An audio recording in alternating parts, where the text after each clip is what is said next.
बिस्मिल्लाहिर्रहमानिर्रहीम। अस्सलाम वालेकुम। कैसे हो दोस्तों? मैं उम्मीद करता हूँ कि आप सब खैर वाफियत से होंगे। दोस्तों, आज मैं आपको होम्योपैथी की मेडिसिन एपिस मेलिफिका के बारे में इंफॉर्मेशन दूंगा। ये इन्फ्लामेशन की बहुत ही अहम रेमेडी है और ऐसी इन्फ्लामेशन जिसकी वजह से हमारे जिस्म में रेडनेस होती है और उसकी वजह से एक बहुत ही सीवियर जो है ना पेन पेशेंट को देखने में आती है। आज मैं आपको बताऊंगा कि ये इसे हम कौन कौन सी डिजीज में इस्तेमाल कर सकते हैं और उसके अलावा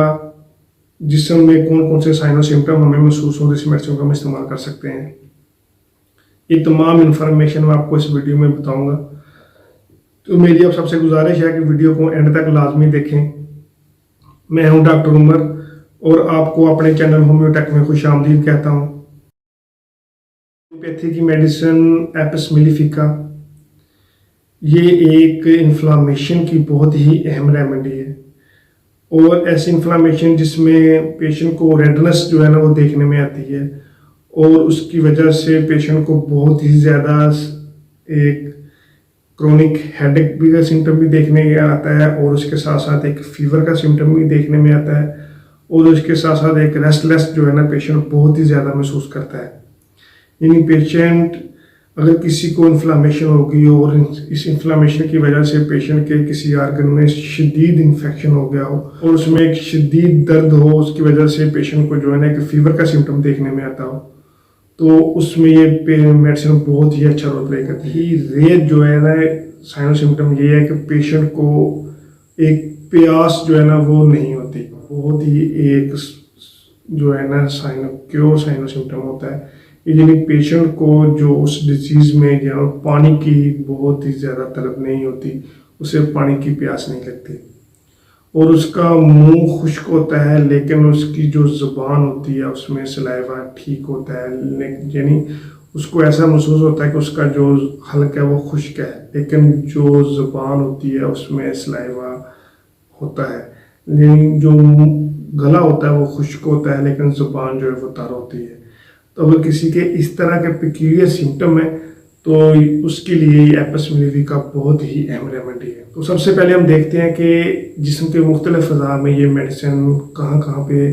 असर करती है और उससे रिलेटेड हमें कौन कौन से साइन और सिम्टम जो है ना वो देखने में आते हैं, जिससे हमें पता चलता है कि हम एपिस मेलिफिका इस्तेमाल कर सकते हैं। सिम्टम की तरफ देखें तो हेड पे अगर किसी फीटस के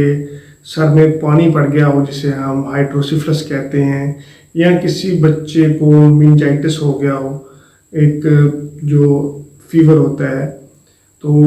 उसमें ये मेडिसिन बहुत ही अच्छा रोल प्ले करती है। यानी अगर किसी को सर की जो हेड की मेम्ब्रेन होती है उसमें इन्फ्लामेशन हो गई हो या उसमें इन्फ्लामेशन की वजह से अगर उसमें पानी पड़ जाए, फ्लूइड की अकम्पुलेशन हो जाए, या फिर किसी को उसमें इन्फ्लामेशन की वजह से फीवर का सिम्टम देखने में आए, तो उसमें ये मेडिसिन बहुत ही अच्छा रोल प्ले करती है और उसकी वजह से एक थ्रोम्बिंग हेडेक जो है ना वो पेशेंट को देखने में आती है। जिनकी जो नीचे वाली आईलिड्स होती हैं उनमें इन्फ्लामेशन देखने में आए, यानी उनको निफ्रोटिक सिंड्रोम का इशू जो है ना वो हो गया हो। यानी अगर किसी को अपर आईलिड जो है ना वो सूज गई हो तो उसमें हम काली कार्ब इस्तेमाल करते हैं। अगर नीचे वाली आईलिड जो है ना वो स्वेल कर गई हो, यानी अगर किसी को नेफ्रोटिक सिंड्रोम का इशू हो गया हो, यानी जो छलनी होती है हमारे रीनल में जो ब्लड को डिटॉक्स करती है उसमें इन्फ्लामेशन हो गई हो, तो उसकी वजह से जो आईज की नीचे वाली लेड्स होती हैं उनमें इन्फ्लामेशन हो गई हो, तो उसमें भी ये मेडिसिन बहुत ही अच्छा रोल प्ले करती है। जिल्द पे जो ना आर्टिकेरिया का इशू देखने में आ रहा हो, यानी उसमें एक रिंग वर्म हो या फंगल इन्फेक्शन हो या उसमें डर्माटाइटिस का इशू हो, यानी जिल्द पे बड़े बड़े जो है ना एक रेड कलर के स्पॉट बन गए हो और उसमें बहुत ही ज़्यादा रेडनेस हो गई हो, उसमें एक शदीद जलन जो है ना और खारिश जो है ना वो पेशेंट को देखने में आती हो और उसकी वजह से पेशेंट को जो है ना एक फीवर का सिम्टम भी देखने में आ रहा हो। तो अगर किसी की जिल्द में एक आर्टिकेरिया का इशू देखने में आ रहा हो, उसकी में बहुत शदीद जो है ना जलन हो, रेडनेस हो और पेशेंट को बहुत ही एक सीवियर कंडीशन हो गई हो, उसमें पेशेंट रेस्टलेस जो है ना वो खुद को महसूस करता हो, तो उसमें भी ये मेडिसिन बहुत ही अच्छा रोल प्ले करती है। तो इसका ये एक क्लियर सिम्टम ये है कि पेशेंट को जो है ना इसमें पानी की डिज़ायर जो है ना वो नहीं होती। तो अगर किसी को आर्टिकेरिया का इशू है, चेहरे जो जिल्द है उस पर बहुत ज़्यादा चकत्ते पड़ गए हों और उसमें जो पेशेंट है उसको पानी की डिज़ायर ना हो, तो उसमें ये मेडिसिन बहुत ही अच्छा वर्क करती है। और रीनल मेना इन्फ्लामेशन हो गई हो और उसकी वजह से जो यूरिन है उसकी अनकंटिन्यूस जो है ना वो देखने में आ रही हो, यानी कभी पेशाब जो है ना वो रुक जाता हो और कभी पेशाब जो है ना वो बहुत ही ज़्यादा आ रहा हो। अगर पेशाब करते वक्त, यूरिन करते वक्त जो है ना एक दर्द का सिम्टम देखने में आ रहा हो, उसमें जलन हो, बर्निंग हो, यानी अगर इसको यूटीआई का इशू बन गया हो, तो उसमें भी ये मेडिसिन जो है ना बहुत ही अच्छा रोल प्ले करती है। और उसके साथ साथ अगर किसी में एल्बुमिन हो गया हो, यानी अगर किसी के ब्लड में एल्बुमिन की मकदार जो है ना वो ज़्यादा हो गई हो और पेशाब जो है ना वो यूरिन जो है ना बहुत ही सफ़ेद कलर का आ रहा हो, उस पर ऊपर झाग बहुत ज़्यादा बन रही हो, तो उसमें भी ये मेडिसिन जो है ना बहुत ही अच्छा रोल प्ले करती है। और उसकी वजह से एक वीकनेस, डायबिलिटी, डिजीनेस, ड्रोजीनेस पेशेंट को जो है ना वो देखने में आ रही हो, पेशेंट को यूरिन जो है ना वो बहुत ही ज़्यादा आ रहा हो, या फिर उसमें जलन हो, दर्द हो, या फिर अगर उसकी आईलेट जो है ना नीचे वाली स्वेल कर गई हो, तो उसमें एक जो यूरिन वाले जो रीनल वाला हिस्सा उसमें एक हल्का दर्द जो है ना वो पेशेंट को देखने में आ रहा हो, तो उसमें भी ये मेडिसिन जो है ना बहुत ही अच्छा रोल प्ले करती है। ये रीनल की इन्फ्लामेशन दूर करके जो एल्बुमिन का इशू है उसको ख़त्म करती है और पेशेंट को बहुत ही एक सेफली तरीके से क्योर करती है। एक राइट साइडेड मेडिसिन है और ये जो राइट साइड पे जो ऑर्गन्स होते हैं उस पर बहुत ही अच्छा असर करती है, यानी ये हमारे लीवर पे बहुत ही अच्छा असर करती है। और लीवर की अगर ख़राबी की वजह से, इन्फ्लामेशन की वजह से अगर किसी को असाइटिस का इशू हो रहा हो, यानी अगर किसी के एब्डोमेन में फ्लूइड की अकमुलेशन हो रही हो, तो उसमें भी ये बहुत ही अच्छा असर करती है। उसके साथ साथ अगर किसी को लंग्स में फ्लूइड की अकमुलेशन हो गई हो, जिसे हम प्लूरल एफिबियन कहते हैं, अगर किसी के लंग्स में प्लूरल एफिबियन का इशू देखने में आ रहा हो और उसमें जो पेशेंट है उसको अस्थमा लाइक जो है ना कंडीशन देखने में आती हो, तो उसमें भी ये मेडिसिन बहुत ही अच्छा रोल प्ले करती है। उसके साथ साथ ये ख़वातीन में जो राइट साइड पे ओवरीज होती है, अगर उसमें इन्फ्लामेशन की वजह से मेंसेस के दौरान शदीद क्रैम्पिंग पेन पेशेंट को देखने में आता हो, तो उसमें अगर किसी को सिस्ट की जो है ना वो फॉर्मेशन हो गई हो या किसी को फाइब्राइड का इशू बन गया हो, तो यानी अगर किसी को राइट साइड सिस्ट में किसी किस्म की इन्फ्लामेशन हो गई हो और उससे रिलेटेड उसको डिस्मेनोरिया, पीसीओएस या किसी भी जो ख़वातीन की डिजीज़ है उसमें इशू आ रहा हो, तो उसमें भी ये मेडिसिन बहुत ही अच्छा रोल प्ले करती है, क्योंकि एक राइट साइडेड मेडिसिन है और राइट साइडेड जो ऑर्गन्स होते हैं उसमें ये मेडिसिन बहुत ही अच्छा रोल प्ले करती है। और इसके जो एपिस मेलिफिका जो पेशेंट होते हैं उनसे जो गर्मी है वो बर्दाश्त नहीं होती, यानी वो गर्मी से बहुत ही दूर भागते हैं, उनको खुली हवा में जाना अच्छा लगता है, वो बंद कमरे में उनको सफोकेशन महसूस होती है, और जैसे वो किसी खुली फ़ज़ा में जाते हैं तो उनको बहुत ही ज़्यादा सुकून होता है। और क्रोनिक रीनल डिजीज़ में बहुत ही अच्छा रोल प्ले करती है, यानी अगर किसी को डायबिटीज़ का इशू है और उसकी वजह से